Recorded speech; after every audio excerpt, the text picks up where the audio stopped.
Ito po ay Anda Circle, Port Area, Manila. Itong area na to noon, nung dumating ako dito guys, 2000 guys, puro to mga kubo-kubo dito. Pinamugaran po to dati ng mga gala nating mga kababayan. Kaya pasalamat din tayo kaya Mayor Isko Moreno.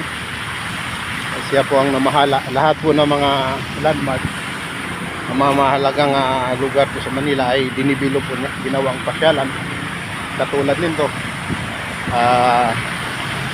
lagyan niya ng fountain. Maganda po dito mamasyal guys tuwing gabi kasi may mga lights color po itong fountain area nila dito sa Port Area, Manila. Malapit lang po ito.